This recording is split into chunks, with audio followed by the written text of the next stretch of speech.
The legacy of the Tegaru. In the annals of history, the Tegaru stand as the first peoples of the world, the pioneers of civilization. Their influence stretched from the highlands of Tigray to the ancient realms of Egypt, Nubia, Mesopotamia, and even beyond to the Americas. Before the Aksumite dynasty, the Tegaru faced persecution from those they had once taught. Expelled from Egypt by their own creations, they found refuge in Nubia, under the leadership of Menes I, the son of Cush. United, they restored the fragmented Egyptian government.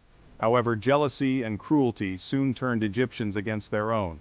Invoking the aid of the Assyrians, they unleashed a wave of atrocities upon the Tegaru and their allies. In response, the oppressed Egyptians sought help from Tigray, sending a message to King Piankia II, "Save us from the Assyrians."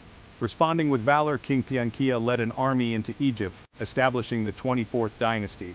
Yet the cycle of oppression continued, forcing the kings to flee back to Nubia.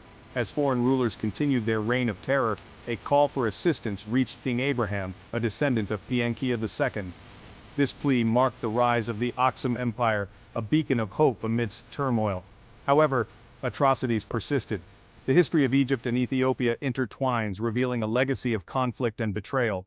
The Tegaru have endured the consequences of these historical cycles, facing oppression from within their own ranks. Beginning in 1270, the apostasy of the Ethiopians resulted in a crackdown on the people of Tigray.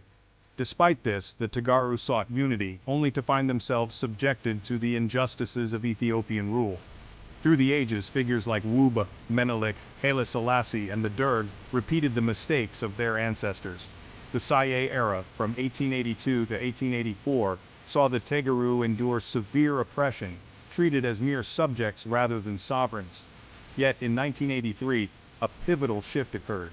The Tegaru began to carve out their own identity, forming a distinct nation amid the chaos, building their economy and military resilience.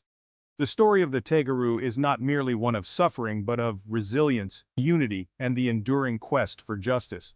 It compels us to reflect on our shared history and the lessons it teaches for future generations. The cycle of history reveals a troubling pattern.